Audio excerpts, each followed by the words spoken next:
Auguro a tutti voi amici piloti italiani della Audi 90 GTO IMSA in bocca al lupo per il campionato Kamel GT. Fatevi onore, date gas e tenete alto l'onore della mia Audi Racing preferita di sempre, l'Audi 90 IMSA GTO. Ciao e in bocca al lupo, tenete giù.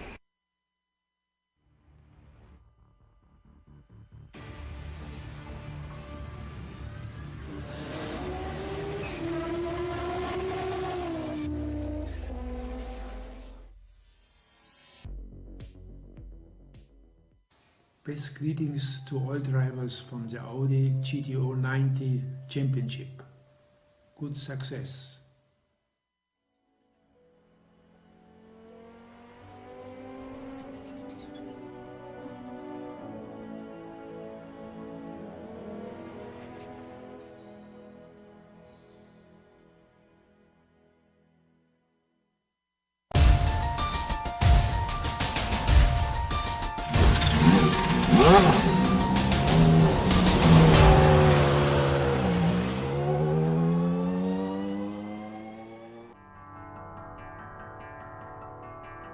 Watkins Glen seemed to never let the drivers breathe, and that was supposed to be one of the less frantic circuits on the schedule.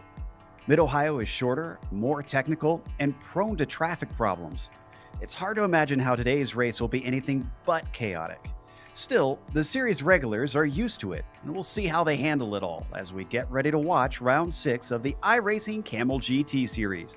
And you'll see it all live here on the Global SimRacing channel. Hi, I'm Joe Peak, and with me in the booth is Adam Lindgren. Behind the scenes is our director, Sean Crackers Ambrose, and he's using cameras provided by Dougie Beard. In typical Kamel GT fashion, the drivers have elected for a more period-appropriate layout. To see what Mid-Ohio has in store, let's head over to our GSRC track guide. I'm a road racing staple in the Midwest. Despite its name, one of the biggest events of the year here is usually the visit from IndyCar.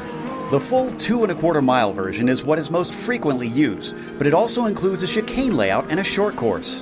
While each one officially has 13 turns, they do have distinct differences. The chicane layout was the only version for the first part of its history, in which the keyhole included a bus stop style back and forth jink on its entry. The short course simply bypasses the whole keyhole section altogether.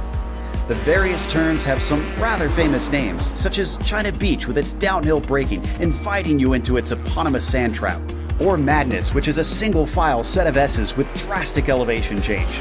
There's also the carousel, and this more than 180-degree turn offers a variety of lines that can be taken. Perhaps the most unique feature of the track is that in the real world, starts are rarely taken on the pit straight. Instead, the green flag is given along the backstretch where an extra flag stand sits. Naturally, sports car racing is the main staple of the venue, but motorcycles have a long history here, and in more recent times, NASCAR has started to hold races at the track. It also hosts driving schools and days for amateur racers to get on the circuit. The Buckeye State is often more closely associated with dirt track ovals, but the amount of history and prestige in Mid-Ohio's events make it just as worthy of notoriety in the region.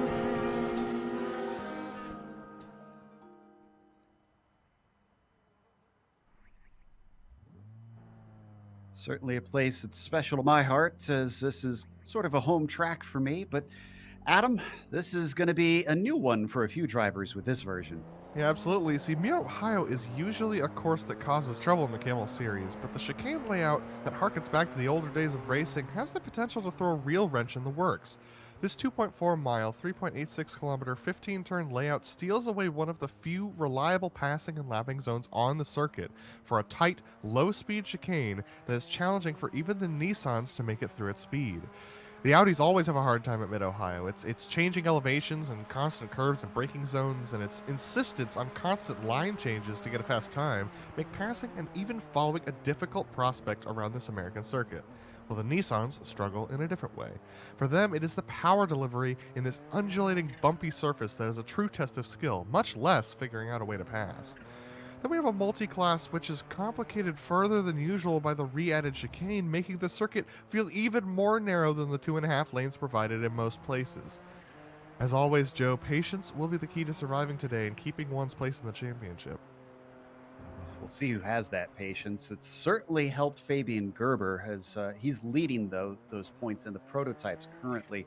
Jamie Hall's been trying to chase him, but it's been an on and off season for Jamie, and lately it's been a bit of a downswing for him, unfortunately. In fact, Cy Andra is the one that's coming back and looking like maybe he'll be able to challenge Fabian again this season, maybe get a little bit of revenge for losing out last season for the championship crown. Hovdal, Krejcik both round out the top 5. Hovdal, of course, having been showing some impressive form this season himself.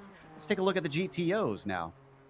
Nothing has changed since last week except for how the points are spread out. Phil Lake increases his gap over Michael Houghton for that second position, with Yuko Leskala being 11 points behind Michael. Franco Scurry is quite a ways back, and Reed Miller 14 points back of him.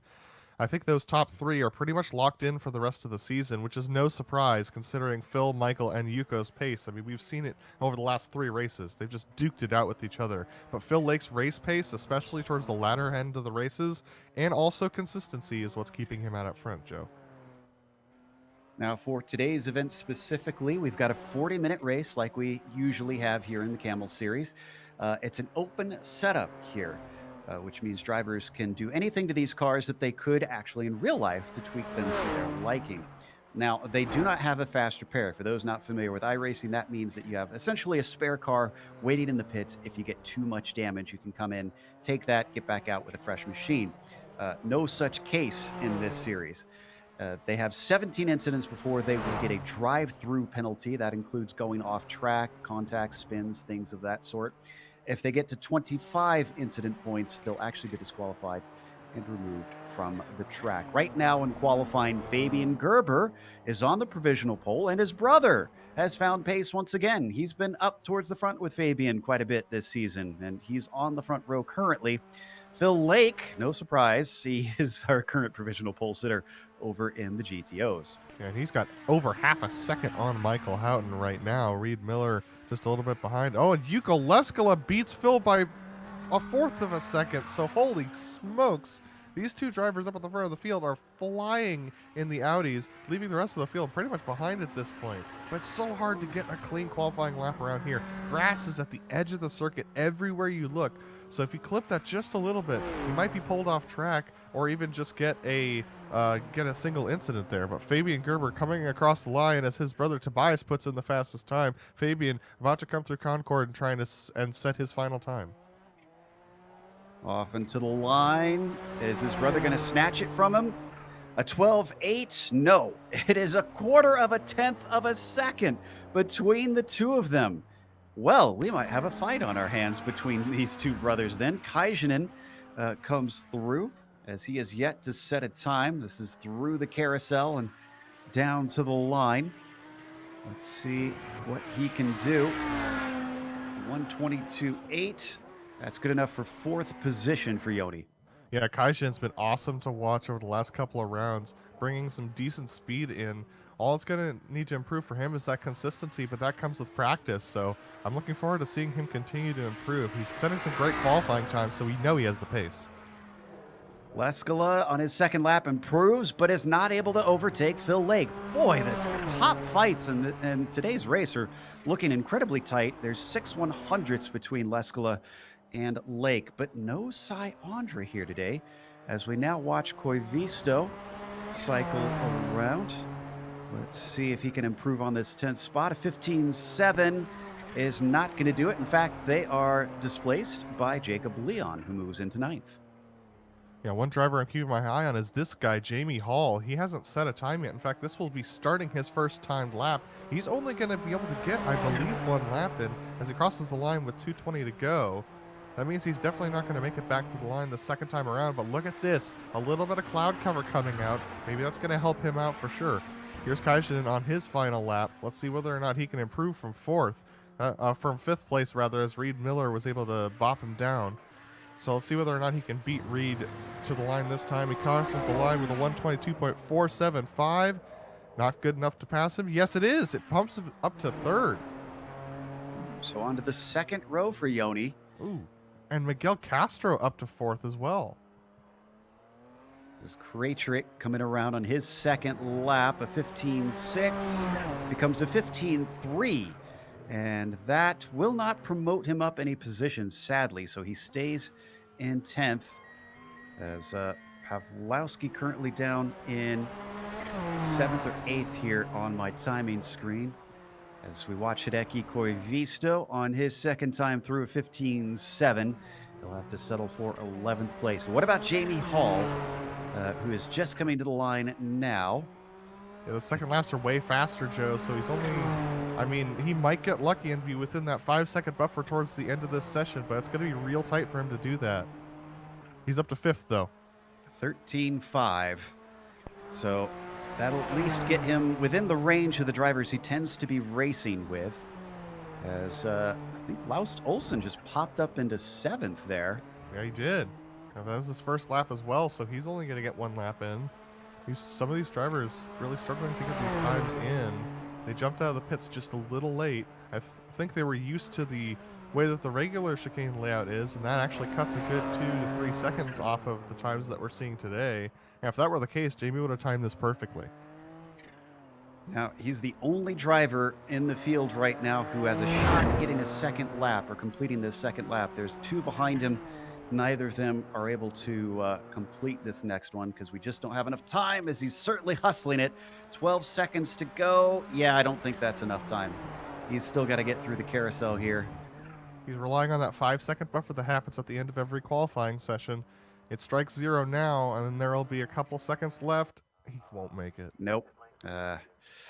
All right, so we have a brotherly front row here. Fabian Gerber has taken the pole with Tobias Gerber next to him on his outside. Ardo Iamaki will be sitting behind them with Matthias Hovdahl starting in P4. Not the sort of track we're used to seeing Matthias be strong at, as he tends towards the low downforce circuits. Jamie Hall will be starting P5, and Nicholas Schneider in 6 is followed by Laust Olsen in the 7th position, with Fabian Jungluth in 8th. Ben Laughter will be starting 9th, and rounding out the top 10 is Heitor Sentes Gaindo. Jacob Leon shuffled down to 11th while we weren't looking in qualifying. Martin Krejcik to his outside in 12th. Will be followed by Hideki Koivisto in 13th. Bronislav Robanek starts P14, and Craig Schultz in 15th. And you got Jeffrey Furcon and Brian Williams. The last 2 have put times in. Ryan Lang will be slotted in at the end of the GTP field.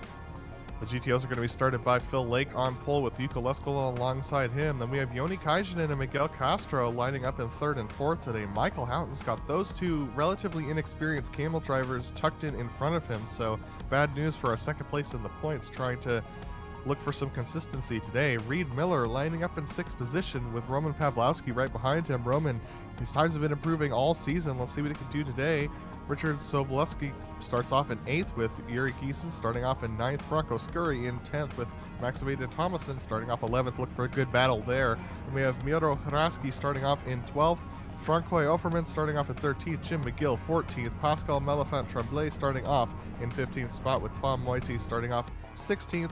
17th is Michael Haynes, last car to set a time, and then Carlos Fonseca starting at the back of the pack, rounding out your 36 cars in the field today. Another name that I'll note we're missing today is Nick Mukanos is not here. So sad to see that we won't be joined by Nick, and hopefully he'll be back with us soon as we start off on a very short pace lap. Now, unlike real life, where they start most series on the backstretch, where it's much more open and easier to get the race started, they actually start it right here, as the pace cars are going to peel off into the pit lane, and the finish line will give them the green flag right away. Fabian Gerber with a great jump over his brother, who almost gets swallowed up by Iamaki. He's still got a nose in down into turn 1. Behind them, Jamie Hall and Hovdahl side by side, as all of them are squabbling. Gerber gets away. Let's head down to our GTOs. Yeah, it may have been pole position for Phil Lake, but that put him on the outside going through the final chicane, through the final Concord section. So now Jukka Leskola out to a big gap in front. Phil Lake now in 2nd place with Joni Kajanen in 3rd. Miguel Castro 4th. Michael Houghton lining up at 5th.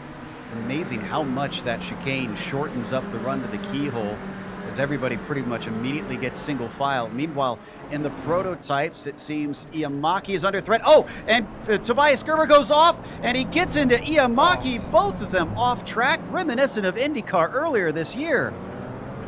It's an easy thing to do, especially on cold tires, and these drivers are dealing with those cold tires on most of these tracks for the first time. So unfortunately for them, that's going to be a major incident as they try and get back on track. Tobias Gerber all the way back to 13th. That's got to be frustrating. Now, this is great news for Jamie Hall. He's got clear track in front of him. The question is, can he have the pace to try and chase down Fabian? He's been quicker than him a couple times this season. Havdal still behind him in P3 as he got promoted. How about Nick Schneider up to P4 from 6th on the grid? And the GTOs are tight now. Phil Lake having closed that gap to Yuka Leskola. Yoni Kaijin doing a great job in 3rd. Michael Houghton's actually already passed Miguel Castro for that 4th position. No surprise there with Miguel being on what I believe will be his first race in the last couple of seasons with the Audis. So this time it's just making sense for him to fall a little bit back early, but he's still hanging on to the back of Michael Houghton. But Yuka Leskola getting the benefit of being on the inside for that chicane. Fortunately for him, he's still out front, but Phil Lake's going to try and get by because Yuko's been closing a lot in the championship. He can't allow Yuko to get this win. Look at how close Phil is to the back of that car. The number 6 looking at his mirrors as they pick up speed, and the slipstream starts to allow Lake to have a run. He's off to the outside. They come down into the braking for China Beach. Switches back. Oh, but he catches a little bit of curb. Lake has to hold up and get the car underneath him. Yeah, that car over-rotated under braking for Phil, unfortunately, so he couldn't get the over-under that he was looking for. He had it lined up pretty well, but then he clobbered the curb, and that just helped rotate the car even further. He had to back out of it, but he's still connected to the rear bumper of Leskola. But Leskola looking to be fairly reserved on his pace at this moment. I think he's just trying to keep his tires cool and keep everything under control. Up at the front of the prototypes, don't need to go there, but just an update that Hall does seem to be losing time to Gerber that first lap around. Not a good sign for him as we complete lap 2. Phil Lake still hustling things to see if he can get an opportunity on Leskola. Now, I know we mentioned that the passing opportunity is taken away by this chicane, but this is a very difficult chicane. Does this maybe offer opportunities in the sense of eliciting mistakes? Absolutely, but something you have to take into consideration yourself, and most drivers are not going to be as comfortable with that at chicane as they are with the regular track, so they're going to take it through there slower even. Phil Lake seems to be struggling with trying to get power down off of the corners. He's being a little bit too aggressive on corner exit, clipping the curbs every single time. That's actually rotating the rear end of the car. He doesn't get the four-wheel power that he's used to since he's sliding those tires a little bit. You notice how he took a different line into the right-hander that time around, and now he's got it going. We're going to jump up to P5 in GTOs because Laus Olsen, I believe... Oh, and the GTOs... and a wreck behind him. Sorry, that's Giesen, who went off in the same fashion we saw Tobias Gerber, and he took Maxime de Thomason with him, unfortunately. Ooh, and his woes continue on even after the initial incident. Exact same fashion, just slipped off, and it's almost like you can't stop the car once you're out there. It's really hard to stop the car. For some reason, it always feels like at Mid-Ohio the grass is slicker than any other track we ever visit, and that's because the track crosses over back across pretty much every single place you go out there. But look at that. That's some significant damage. Giesen's going to need to hit the pits. Yeah, that's de Thomason, who is going by him now. So clearly Giesen is limping at this point. Now, before that happened, things were tight between, I believe it was Reed Miller and Miguel Castro, but I think Castro came out on top among those two. They're going to get lapped by Ryan Lang. Well, not really lapped. He's going to try and get the position back as he had a bad start to his race in the prototypes. Oh, we have a battle for P3, actually, in the GTOs right now. Michael Houghton trying to go around the outside of Yoni Kaijin. You saw it up there in front, and there it is. There's that battle. Michael Houghton trying to hold strong. Yoni doing a great job on the outside, but he just runs out of road over there over the crest of the hill. Can't get it turned in. Michael Houghton up to third. The Texan's been on a good run this season, showing incredible pace. And when you're fighting against the likes of Kaijinen, yeah, you've got pace, because the Finns in this Audi are just phenomenal typically. He pulls away over the leap and through Thunder Valley, holds on to P3, but it's 2.8 seconds up to Phil Lake currently. So if he wants to challenge for the win, he's got some ground to make up. Yeah, P8 into the GTPs is pretty interesting here, Joe. This is Aitor Santesguido leading Jacob Leon, Martin Krajcik, and Hideki Koivisto, and they're all tucked in behind one another. I think Aitor might be actually holding them up a little bit, which is surprising to say that, because he seems to be struggling a little bit with the pace there. Jacob Leon seems to be able to tuck in right underneath him. I don't know whether he's got his wings set to where it's comfortable for him today, because he seems to be a little bit low on pace. Certainly is holding up a little bit of this little trio behind him as they come up over what is now turn 13 with the extra chicane put in and into the carousel.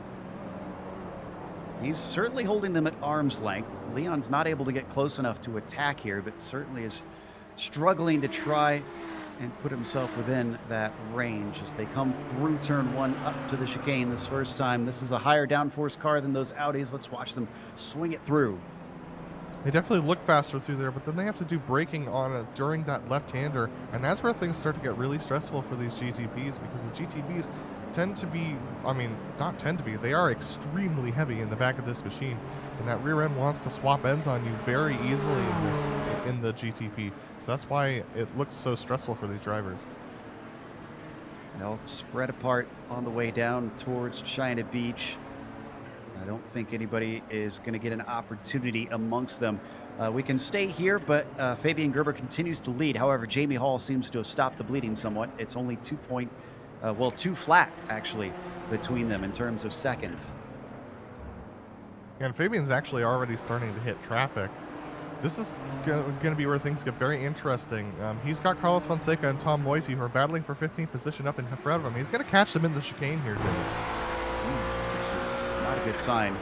If he can hold off until the back stretch, that'll be much easier, but he's giving away many seconds now. One's going to get out of the way. That's Fonseca.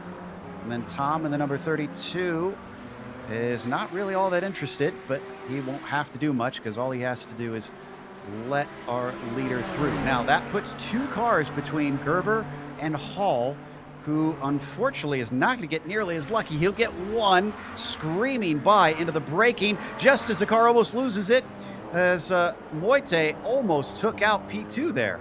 And that actually worked out for him, but Matthias Hovdal's the one who got held up behind. Carlos Fonseca went off track there, and so now Matthias Hovdal's having to navigate through these drivers. So this is the trouble with the GTPs. Matthias Hovdal's already lost 5 seconds to these guys. He's going to have to sneak around the outside. Nicholas Schneider is now only half a second behind Hovdal, whereas he was about 3 seconds behind him before this.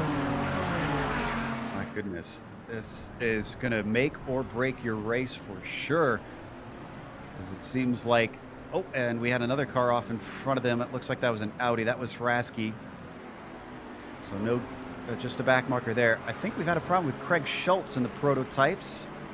He seems to be off track in madness. Yeah, that was a self-spin through madness. He ended up lighting up the rear tires a little bit too much there. He gets it going once again. Thankfully did not hit anything. So we head back up to Yuko. Leskala holds about 1.6 seconds over Phil Lake. But within about 2 laps, they're going to be joined by Fabian Gerber, and then the conveyor belts of prototypes will just be unending until the checkered flag. I was a little concerned that Phil Lake was overdoing it in second place, trying to catch up to Yuko, and I think he realizes the same thing we do, that those GTPs are really going to define this battle. Yeah, it swings both ways between the 2 classes for sure.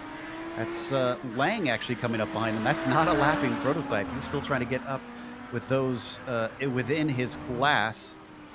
You're catching just little flashes of him in the background. So there he is now, coming up towards the keyhole chicane.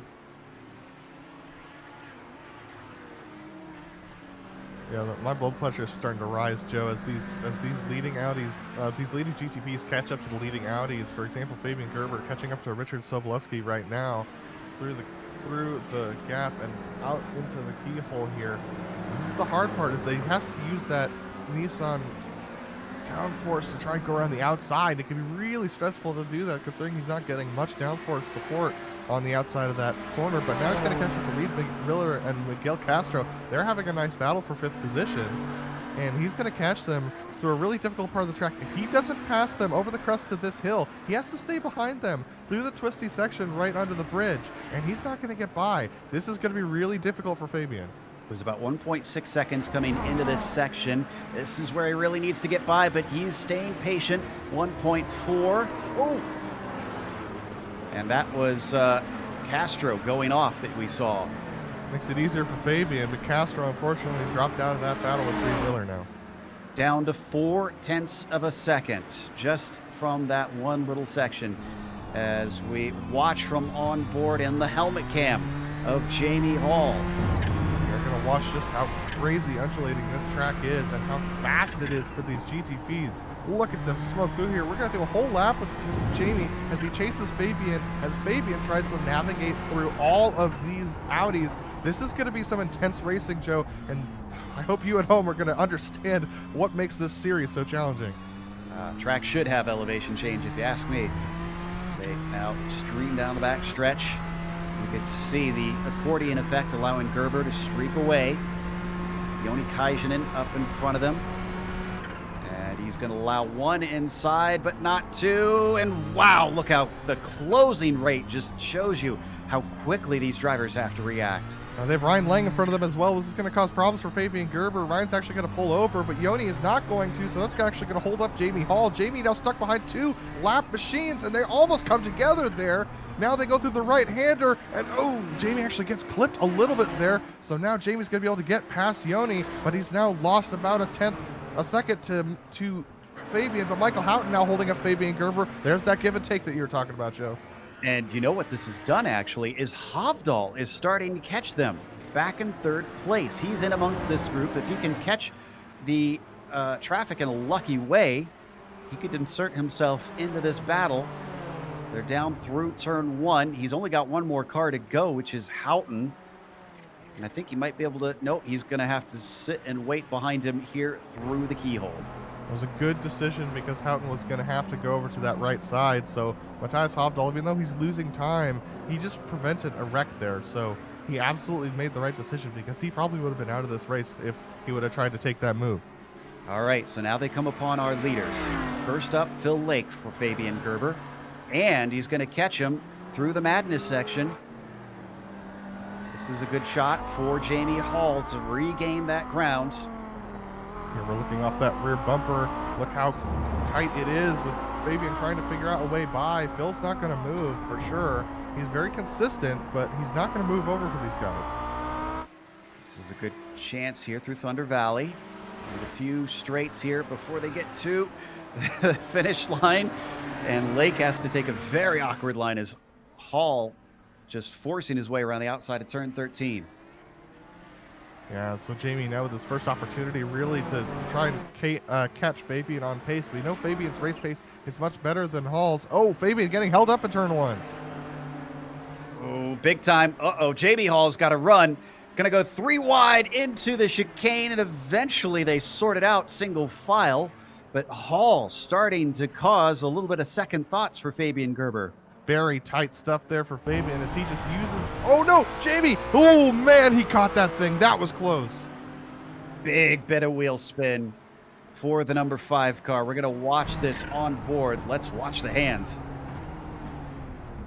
Here from that middle camera pointed right in the middle of the back plate, and here he comes off the corner. He just gooses it a little bit too hard. He thinks he has an opportunity. Oh my goodness, he nearly turned that thing full opposite lockjaw. As Martin Brundle likes to say, ambition overcame adhesion, unfortunately. So Hall loses about a second. Behind them, it's been a pretty tight fight in the mid-pack. I know Laughter's been in a good one, but he lost time in traffic. Now Sintes Guindo and Leon are in a tussle. Yeah, Leon's been trying to get this move done for a couple of laps, but unfortunately, Atro Sintes Guindo is just putting his car exactly where he needs to. But now he's catching up to Richard Sobleski and Reed Miller. Reed Miller just falling back ever further, unfortunately, from his starting position. Currently in 5th, but that's because of the opportunity that he was given by a couple of the drivers in front. But look at this, Guindo getting held up. Now he's going to have to go around the outside. Jacob Leon's actually going to tuck in behind the Audis. This is going to be stressful stuff when they come off the corner here. Ooh, he's got to check up. Leon just can't get the clear shot. That was a little bit costly, but here as they go through turn 1, going Boy. underneath Reed Miller. Can Leon maybe get brave down into the keyhole? Nope, he isn't going to get the shot he wants. Guindo taking a huge risk going over that pit exit curb. That thing can upset the car and throw you into the wall if you're not careful. Very sketchy move there from Guindo, but it works out for him. But now Leon's got a decent draft. He's unfortunately doesn't quite have the pace to catch him by the time they get down to the braking for China Lake. With no NASCAR line here on iRacing through that corner. You cannot cut through where that curb is. Still, he keeps himself within reach. The 25 has got to stay clean and pick his way carefully through the traffic. We're on board with Sintez Guindo, who goes a little wide coming through Madness. He's definitely pushing. Both of these guys are pushing. I love it to see when drivers are racing so hard. They're pushing each other to go faster. It's just so awesome to watch. Guindo trying to put time on Leon to try and break that draft, but it's going to be hard to do, especially when he's got Joni Kajanen up ahead of him. This is broken apart a little bit. Why don't we check in on our GTO leaders just to give an update? Leskala about 2 seconds ahead of Phil Lake right now. So Yuko continuing to be a championship threat as he climbs not only up the order, but shows his pace here. They're going to be overtaken by Fabian Jungbluth in a second. While Hovdal has had Nicholas Schneider filling up his mirrors for a couple laps now. And it's been swinging back and forth as you'd expect because of the traffic. But Nick in that number 9 has shown fantastic pace today. Yeah, Nick is doing a great job. He's just taking advantage of the traffic. Remember that Matthias Hovdal lost these 5 seconds up to Jamie Hall in that one incident that we watched just about 5 laps ago. So Hovdal is just struggling to close that gap once again on raw pace.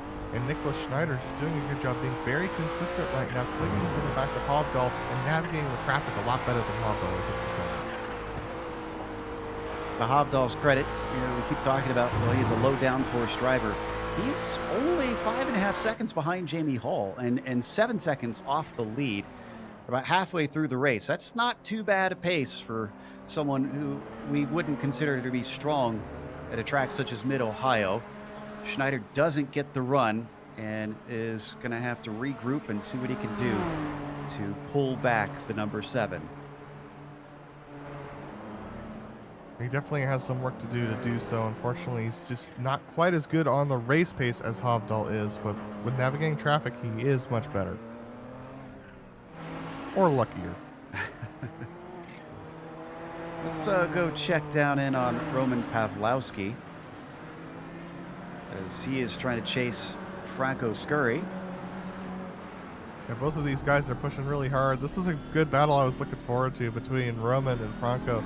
These two drivers on kind of on their upswing in gaining more experience in these GTO machines. Roman Pawlowski, we've seen him in the GTPs before where he's very quick, but he's chosen the GTOs this season. He's stuck with it, and I'm proud of him for doing so. He's definitely increasing his speed for sure. We've had a big wreck, though. Michael Haynes and Reed Miller off track in China Lake. And I believe, yeah, Haynes was a lap down car. Now, what exactly? You know what, though? This is 2 completely separate incidents. Well, separate in the sense that the cars did not touch, but Miller looks like he just got target fixation or something there.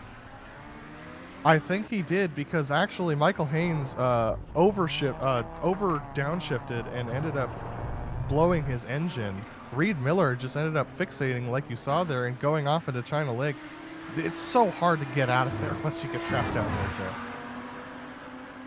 Now he is behind Roman Pawlowski, and as you'd expect, Roman, who's very familiar to the Lotus 49 community, has chosen Lotus 49 colors for that car once again. And I honestly, from my experience, Adam, this car is one of the more similar vehicles to drive compared to the Lotus 49. Yeah, I suppose so. You definitely get a lot more traction on throttle than in the 49. I mean, yes. You don't have to be quite as light-footed, but it definitely feels similar with the amount of tightness that you get on entry and the amount of four-wheel slides you get on exit if you're driving the 49 correctly. So yeah, I can totally see where that comparison comes from. braking distances, too, are quite similar between these two cars.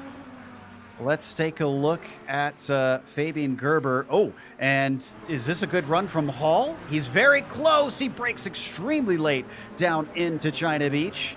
They were overtaking Offerman and Tremblay. Something must have set them up because Hall is suddenly right in the thick of it.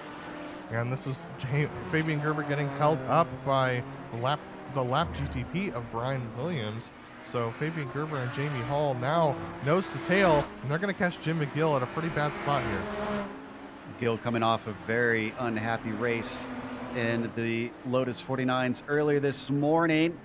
You can tell that Hall is starting to get a little bit desperate here. He's making lunges. He's putting his car in places that you wouldn't normally. He knows he's halfway through this thing, and he's got to take his chance when it comes. He absolutely has to take his chance when it comes because Fabian Gerber has him on race pace.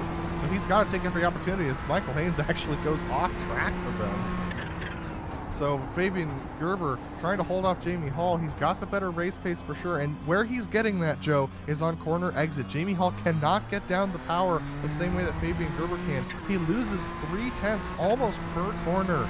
Especially the slower corners on that. But look at this. I think Jamie's got lower downforce because look at the gain he's making. That explains why he's struggling out of the corners. He thinks about it down into China Beach and then thinks twice. Well, this is horrible news for Gerber, though, because if he gets a halfway decent run down that backstretch, it's going to be like taking candy from a baby. Yeah, but that being said, it's never easy to pass around here, especially a driver that has you on race pace. So he's going to have to somehow get a better exit than Fabian Gerber in order to make this work, and that's not an easy thing to do, especially with somebody as consistent as Fabian. But they're going to catch Miguel Castro in the next lap or so, so that's going to make things very interesting. Where they catch them and how Jamie Hall can use that to his advantage might define this battle. Could it be the traffic that maybe gives Jamie what he's looking for? Possibly this time, actually. Castro kind of checks things up for Fabian Gerber, but then he's got that critical corner exit. They're going to have 3 GTOs in front of them, Miller, Pawlowski, and Scurry, who are all fighting for position. Yeah, this is the P6 battle in GTO. We've been keeping our eyes on ever since Reed Miller dropped back into that battle. These guys are not going to want to give up their positions, and Reed Miller is going to be a little frustrated probably under the hood after his drop into China Beach. So these guys are going to have to be careful, and they're going to catch them at the worst point on the track. This might be Jamie's opportunity. And there's actually 4 of them almost together, because just up the road is Sobolewski. So they get up to the back of Miller, just about where he's going to be held up slightly. If he can time it right, he can get away with it. And indeed, look at that experience from the number 3 car, knowing exactly where to put it. Now here's where things get stressful. Remember, the GTP hitbox is pretty big. Jamie Hall does not want to get too tucked up underneath Fabian Gerber. He wants to do so as much as he can get an advantage. He gets a little bit put outside by Roman Pawlowski there. He's not going to get the best run. Now they've got a slower GTP. That is Miro Haraski, who's going to slow down Fabian Gerber. Now Jamie Hall gets an excellent run. He's going to... Wow! Look at that. Jamie Hall splitting the GTOs behind him. He knew he had to go. There is no sitting around here. It's do or die time. And trying to set him up. This is exactly what he needs. The better corner exit that he could probably get right here. And he does. He's in the slipstream. In fact, he's got a better run already even without that draft. Around the outside, Gerber's going to force him the long way. Can he hold on? He sends it in deep. If he can do it, he'll hold the inside for the next corner. He's got it, but not quite done. Fabian Gerber makes him fight for as long as possible. And finally, Jamie Hall is your new leader. What a pass. Textbook, using the traffic to your advantage. Oh my goodness, Jamie Hall just setting that up all the way through this long right-hander. What a great move there from Jamie Hall, and what commitment to make it work. Okay, he's got it done, but now what does he do now that he's got the lead? He's the dog that's caught the car. He's got to figure out what exactly he can do with this thing. Since he's got clear air for the first time in a while, does he have better pace? We were saying that he seemed to lack it behind Fabian as he comes up to the keyhole. So far, he's not shaking the number 3. Yeah, with that being said, he has lower downforce, which is going to make him slower through the corners, but faster on the straightaways. He'll pull away from Gerber a little bit once they reach this straightaway, and that's actually going to be what's going to do it for him. He might be able to pull away from Fabian on race pace just due to his setup and the way it is, but he's going to have to be the first one to navigate that traffic now. Yeah, it certainly looked good there as Gerber had no answer to him down the long backstretch. We're side by side for P8 in the GTPs. Jacob Leon just making it through Heitor Sintes Guindo. This was being set up ever since the carousel at the end of the lap. Nicely done. Jacob's been squabbling with him for quite some time now. Coming up on a lapped prototype. That's Furcon. This is not for position. He's going to beautifully pull out of the way. Doesn't seem to be lifting here. There we go. Now he's going to let both of them through, but it continues. Offerman and Tremblay up in front of them. And these two guys battling for P11 in GTO. They're not going to want to give up any time here. Actually doing this pretty smoothly. Nicely done. Yeah, very heads-up driving from everybody. Unfortunately for Offerman, that's going to lose him about a second to Tremblay, as Tremblay should be able to get through this sector fairly cleanly, as Guindo and Leon will be able to snake through before he gets to the left-hander. The battle continues now that they've left them behind. An update on our GTP leaders. Hall's got Gerber back at 9/10 of a second behind him. I do believe at this point that Hall really did have the pace for Gerber. Heitor trying to go around the outside there of Leon. He's going to try and swap him over here, but we're going to reach the chicane before that happens. I think Leon's just going to send it in. Yeah, he is. He's just going to use that downforce. Oh, my goodness. It's such an amazing thing to watch when they just swing that car right, and it just sticks at those speeds. And too wide through turn one is a scary proposition as Sintes Guindo gets a little wheel spin off the keyhole, costing him the chance he was looking for down to China Beach. They've got Jim McGill down in front of them. See if he's going to hold out of the way. No, he's going to keep to his racing line, as we got some connection problems there for a brief moment from Leon. Yeah, they're able to get by, but that must have scared Jim a little bit, seeing the GTP that was supposed to be passing him disappear. So he just pulls over a little bit and lets these guys by. He doesn't have a fight with anybody right now. Tremblay is about 5 seconds behind him. Getting back to Miller, and oh, well, did Scurry lose 2 positions? Wasn't he in front of these two? Yes, he was, and now he's trying to send up the inside of Reed Miller. Can't quite do it. Reed gave him the lane, fortunately, but that could have been a disaster if Reed would have turned in completely there. Oh, you know what? He missed a shift down the backstretch, it seems. I went back a long ways, and that's what put Scurry in the clutches of Reed Miller. Eventually, Reed was able to get it done.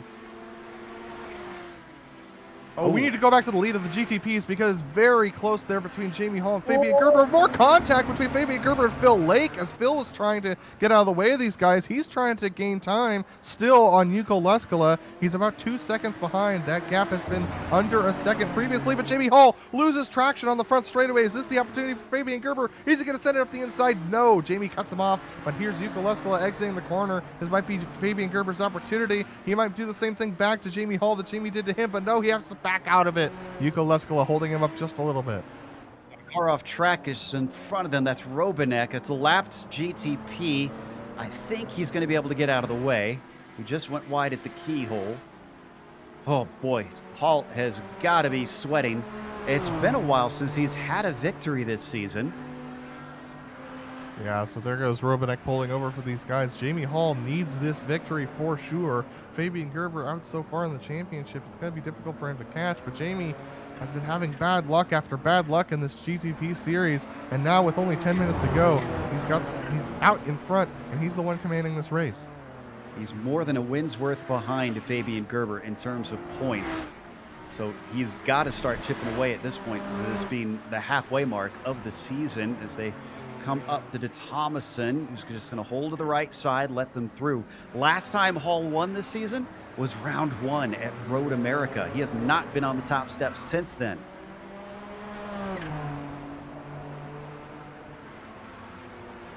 Ten minutes left to go. Who can hold out? Yeah, just an update on the GTO lead. Ukaleskola still only has about 1 second off of Phil Lake. Phil's race pace is coming back to him towards the end of this race. Yeah, but Phil's just has had bad luck after bad luck. He's just been held up by so many cars. He just actually made side-to-side contact with Matthias Hovdahl in third. Matthias is actually going to spin in front of him. That Phil has to lift for that, so unfortunately loses more time, but he's had the bad luck with the traffic today. All right, let's take another look at that one. This is up into the keyhole where it starts to happen. Hovdahl going to bang doors, and Phil Lake has got to be just shouting inside of the cockpit at this point, twice in one lap, effectively. Yeah, I don't know. I'm not sure why as Hovdahl you make that move. That Hovdahl just gets loose on, actually clips the curb on the exit. That ends up spinning him around. He saves it, which is pretty impressive to be honest. But I think that was a little bit of an ambitious move from Hovdahl, and Phil didn't realize he was going to be there. Just turning into his normal line, makes contact. Lake was probably thinking karma after that one, as Keeson was off. Oh, we got to watch our leaders, because here's a shot for Fabian Gerber, but still the lack of that overtaking chance into the keyhole scuppers him. Can he get a launch off of that 180-degree right-hander? He gets a decent one, but you can see the downforce that he's got locked into that car just denies him any sort of top end. Yeah, these two are definitely battling neck and neck at this point. We have a lot of battles starting to crop up all over the track. We've got this one that you're watching right now. We got the battle for third between Hovdahl and Schneider, as Hovdahl has some damage that's keeping him slow on top end speed. But look how close these leaders are in GTPs. This is not over by any stretch of the imagination, turning about 114, 115 laps. Oh, and he gets into the back of him. Checked up big time by GTO traffic. Jamie Hall finds himself shoved in the rear by Fabian Gerber. Amazingly, neither car spins, but what kind of damage did that cause to both cars?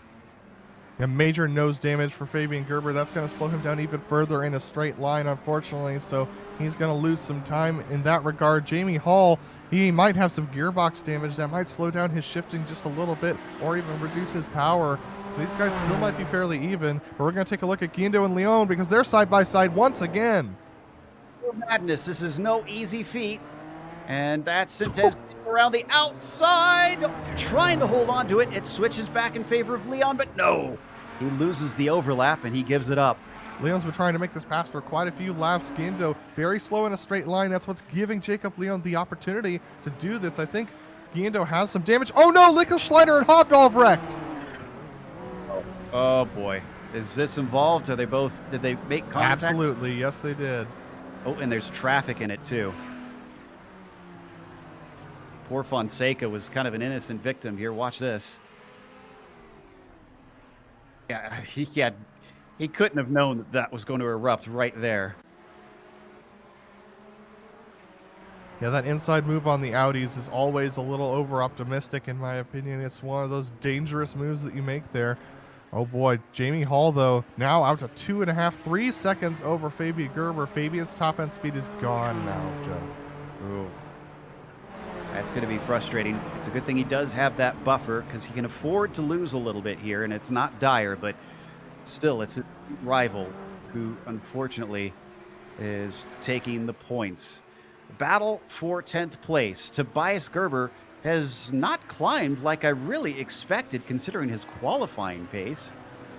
Hasn't even cracked into the top 10. By the way, let's stay here. But guess who inherited the spots because of the problems with Schneider and Hovdahl? Laust Olsen has himself into a podium spot with the number 22 on his car. He's going to get a good chunk of iRating. Yeah, and he's got 5 seconds over Nicholas Schneider, who's now damaged, so he's got a good shot at taking that. But Hideki Koivisto and Tobias Gerber, both with damage from that earlier incident, now trying to recover. Look at this, Tobias. Oh, he just tries to sneak it around the outside. He manages to do so. Hideki Koivisto trapped up behind Richard Sobleski. Look at this, Tobias Gerber and Hideki very close on pace, but I think Tobias Gerber has some reduced pace because of that damage earlier, Joe. It looks like it. As Koivisto doesn't get a great run here, and looks like Gerber's going to gain a little bit of that time back up towards the keyhole. he can get this stream, this might help him down the back stretch. He gets on the throttle. Wow, and he's just being left in the dust. And both of them trying to diamond that apex there, trying to get a good run off a keyhole. Unfortunately, neither of them could do it. Hideki Koivisto and Tobias Gerber both with similar damage, I believe, but Tobias definitely slower in a straight line. The only thing keeping him attached to Hideki was that draft. Even if he makes it by, Joe, I'm not sure he could hang on to it. Oh, Atros sent his kudos around. Yep, they are both off at the leap. And this is a carbon copy of what happened to our leaders. Moite was in front of them, and it's so blind already over that crest. Now you got that big rear wing. Nobody could see what was going on. That's twice now for these guys.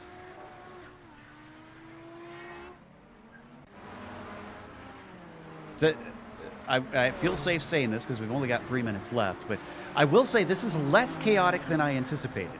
Absolutely. We only have 2 cars that are out of this race. Everything else is running, so I agree, Joe. Very, very... Oh, my goodness! There was almost a scary moment between those guys as well. But here's P10 once again. Hideki Koivisto, Tobias Gerber, very tight together once again. They come off the keyhole. Koivisto's been good on the corner exits, and that seems to be one of the most important parts of the lap around here today. He's trying to break the slipstream of Tobias, and he doesn't need to do it much because Gerber still struggling, trying to get that car up to pace. An update on our lead battles. Jamie Hall has almost 5 seconds over Fabian Gerber. Yuka Leskala still with a second and a half over Phil Lake. That's the one that could erupt at any time due to some lapping or lapped traffic. But unfortunately, Phil's just not quite close enough to do anything at this moment. Got a couple laps to go as well. Now, we've been watching Pawlowski and Miller for a while, but they're catching up to Richard in number 13 here. That's our leader going through, Jamie Hall. Let them compete amongst themselves.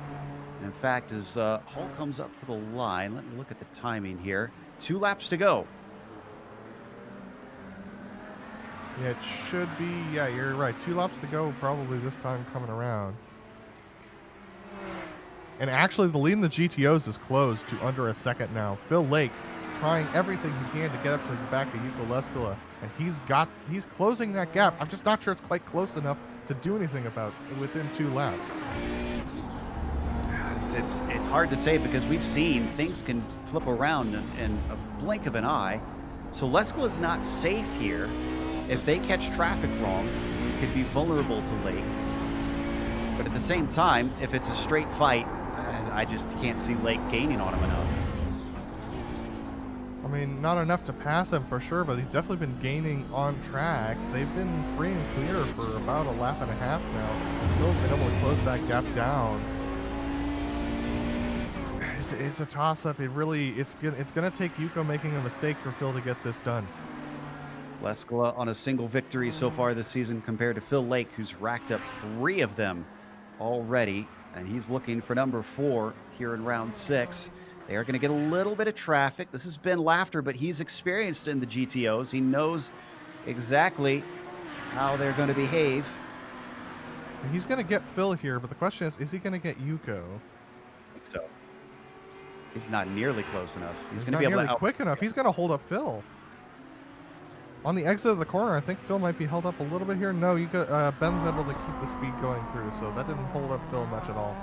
White flag is out for Jamie Hall, and he's coming up to what he doesn't want right now, which is a lot of traffic. I think he's made his way through most of it. He's just got one more to go on through. In half a lap, Hall can finally get victory number 2. Ooh, and traffic on Leskala there at a really awkward spot. That'll cost him a little bit of time. That's what Lake has been hoping for. They're going to get one more lap to go around as they won't be caught by Jamie Hall. Will be coming up in about 30 seconds here. This will be fascinating to watch once we get done with our finish here for the prototypes. How about Jamie Hall? It didn't look good at first. It didn't look like he had the legs, and then he proved us all wrong. Jamie Hall finally getting back to victory circle as he wins here at Mid-Ohio. Up at the front of the GTOs, Yuko Leskala with a great launch off of the keyhole. Puts Philip Lake at arm's length. Yeah, it's gonna take a mistake from Yuko to bring Phil into battling position, and then probably another mistake for Phil to pass him unless Phil gives him the bumper. I don't see him doing that. So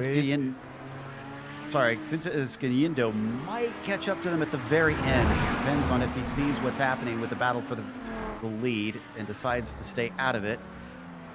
Coming up over the leap now. Lake does not look likely to have anything here, and then they won't get caught by that traffic as Leskala comes up into the carousel. They do have Tremblay in front of him, but he is not going to be an issue either. The number 6 also going to take his second victory of the season. Leskala wins here at Mid-Ohio. Let's take our eyes back to P10 in the GTP. Hideki Koivisto and Tobias Gerber are still battling for position between those two guys, and they've actually made contact on this lap multiple times. Hideki making sure to keep Tobias behind, and he's going to be able to do so as they cross the line. Hideki Koivisto 10th, Tobias Gerber 11th. P2 on the grid as well. Tobias is going to be kicking himself on that one. As we take a quick break here on the Global Sim Racing channel, we'll come back with the official results as well as driver interviews, so don't go away.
Welcome back to Mid-Ohio. This unusual layout and lesser used layout provided fantastic racing today, with Jamie Hall qualifying in 5th and yet somehow climbing his way up to the top and then overtaking Fabian Gerber, taking the victory today, with Fabian Gerber coming home in 2nd. Unfortunately, damage cost him the opportunity to try and fight back as hard as he would have liked to. Laust Olsen going from 7th to 3rd, kind of quietly working his way forward.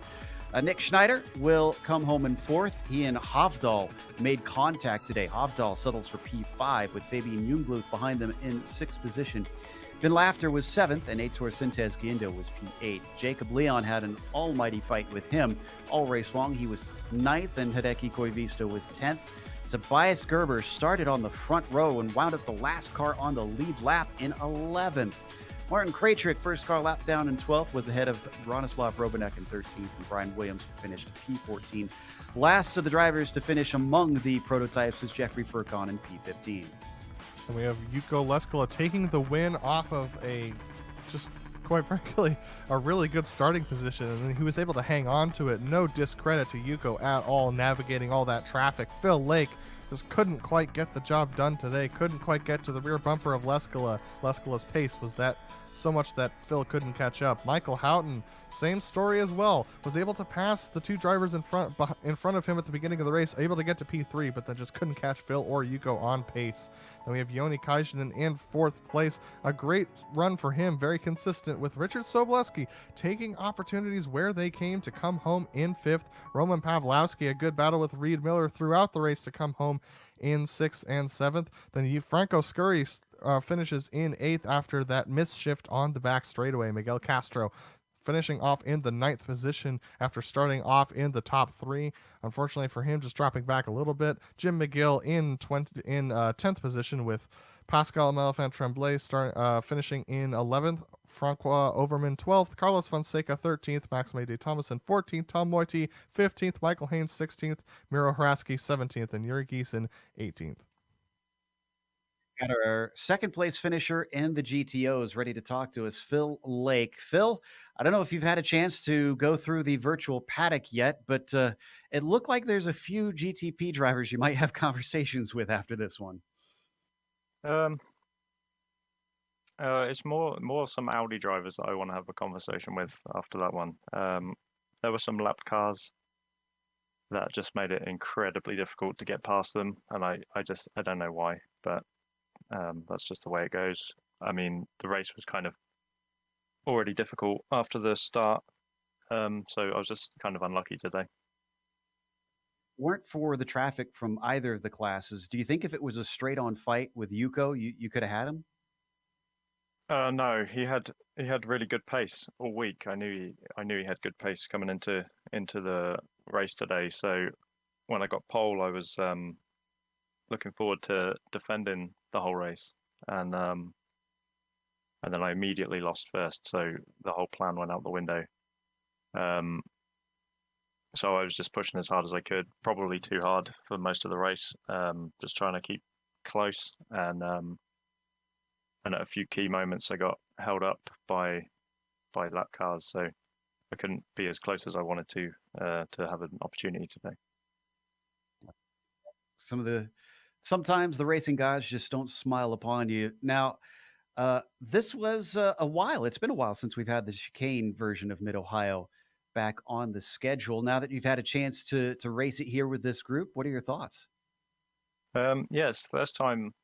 Kamel has done this layout before, but it's the first time I've driven it at all, I think, and it's quite fun. It does take away one of the easier passing opportunities for the Nissans, which obviously breaking into what would be turn 2 normally is a lot easier for them without the chicane. They can still pass you into the chicane, but it's a little bit more difficult.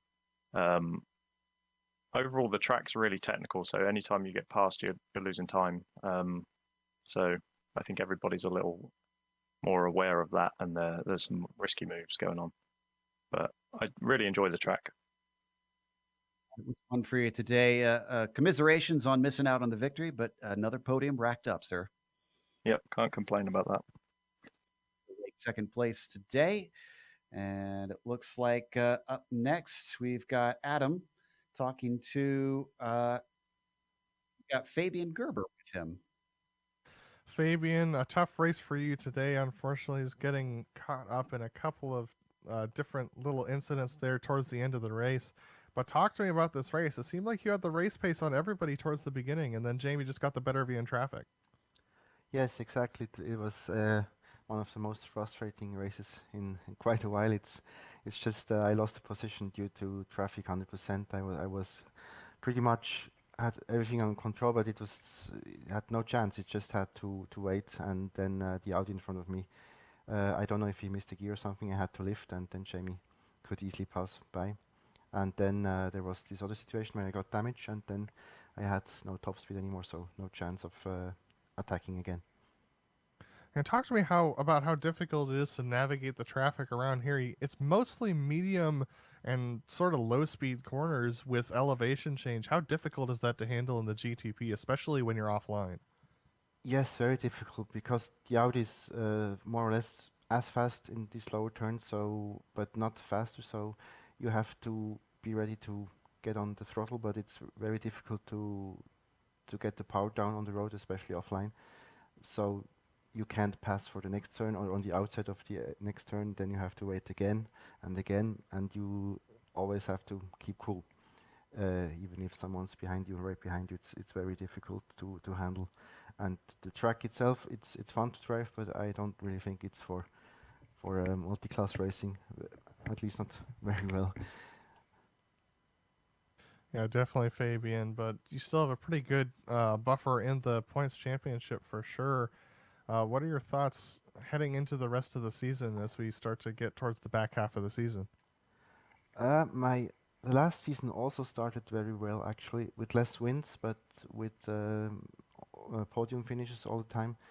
But I almost lost it by the end. So anything can happen, and the next tracks are all very difficult for traffic, like Bathurst, etc. Sanford maybe also, and there's another one which is very difficult. I don't remember which one. So anything can happen. I can have zeros the next 3 races, and it's all open again. Already earlier, I don't have that much advance of points. I think I'm not sure how much I have. Well, Fabian, it's great to talk to you, and congrats on the second place regardless, and we hope you have better luck next race. Thank you very much. See you next week. That was Fabian Gerber, our second place finisher in the GTPs, and it looks like Joe has caught up with Michael Houghton, who finished third in the GTOs. Indeed, and he had to overtake Joni Kaijinen for that one. Is that something that you take into account that you, when you pass certain drivers, you feel accomplished? Because Joni is no slouch, so we were pretty impressed that you not only overtook him but ran away. Yeah, he's one of my teammates. We've been friends for a few years now, and yeah, passing him is a great accomplishment because he's usually a bit quicker than me. That though, it seemed like mostly just managing the traffic and bringing it home because those top two certainly seemed to stretch away from you. Uh, I mean, how was the traffic from the Audi's perspective? Well, first off, I had terrible qualifying, which put me in a compromising position, which was fifth, and then once I managed to pass the two Audis and put myself into third, that's when the Nissans came up, and I just lost a lot of time to Yuko and Phil. Yeah, it just seemed like I was losing about half a second to a second every lap, and yeah, it was unrecoverable from there. And some spots were very difficult, especially going to the chicane. Some Nissans were a bit more aggressive. Some of them were a bit more shy going into that corner, so it made it a little tense, and you didn't know what to expect really. But yeah, overall happy with a good, clean result. As well. We're going to Zandvoort next round, so I hope you like these tight technical tracks. Do you have any anxieties heading over there, or are you pretty comfortable? Another technical track, which means Phil is going to like it. I'm okay at them, but they're not really my forte. Yeah, let's go back to something like Daytona or Watkins Glen, and I'll race there all day long. Oh, well, everybody's got their preference, it seems. Michael, again, congratulations on a podium today. Guys, see you next week. Michael Houghton, the Texan, taking home a third. And finally, Adam's going to talk to Laust Olsen, another third place finisher today. Yeah, Laos, you got third place today with some decent combat on track and also some luck coming your way. But talk to me about how it was navigating the traffic and battling with those cars throughout the race. It was quite a surprise to get a podium today, but yeah, I guess it was a bit lucky, but you have to take it anyway. It comes.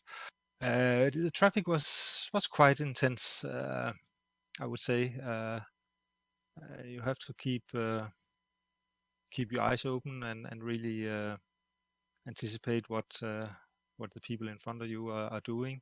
Not always easy, but somehow I managed to navigate through. So it was quite fun, I would say. And you've had a fairly up and down season this season with the luck and the results this year. What are your thoughts heading into the final half of the season and next week at Zandvoort? Some troubles matching my qualified pace with my race pace. So I usually have been going backwards in these races. This race, it seemed to be the race pace seemed to be quite a lot better. So I have to see if I can maintain that for the remainder of the season. Yeah, I think Zandvoort is going to be a fun track to drive also. As far as I remember, it's quite okay for traffic. There's a decent amount of places you can pass, so I don't think it will be as problematic as some of the other races this year. For sure. And I think this is the first time we've talked to you this season, Laus. So I want to give you an opportunity if you want to thank anyone before we let you go. Yeah, just you guys and the people organizing the series here. It's been a great series. I've been here for a year now and really enjoyed it. So yeah. Well, Laus, it's great to see you up here in the booth and great to see you get a podium as well. And we look forward to talking to you in the future as well. Yeah, thank you. That was Laus Olsen, our third place finisher in the GTPs. Back to you, Joe. Genuinely improving driver as well. We want to thank the Kamel Series for bringing us back for another season of coverage here on the Global Sim Racing channel. And we also want to thank the companies that provide the software and the hardware for our broadcasts that you can see listed here on your screen. Thanks to June Lawn, who provides all of our music. There's her contact there as well. And thanks to the team today, Adam, Sean, and Dougie. If you'd like to find out more about GSRC, including upcoming races, you can find it at globalsimracingchannel.com. Also, check out our social media, where our Twitter is @GSR Channel, Facebook is Global Sim Racing Channel, and Instagram is GSRC_Graham. We've got a merchandise store just at gsrc.storenvy.com. Another link in the description below. And while you're down there, make sure and subscribe to our YouTube channel. Next race, as we mentioned, that'll be at Zandvoort, Saturday, October 31st at 1 p.m. Eastern. But we have upcoming races for other series listed on the screen. So check those out and mark them down on your calendar. Come back in just a couple hours. We'll have the Jetta Masters at Sonoma, and not the road course. It'll be at the Rallycross course for them at 4 p.m. Eastern. Until next time, race clean, race hard. See you on the track.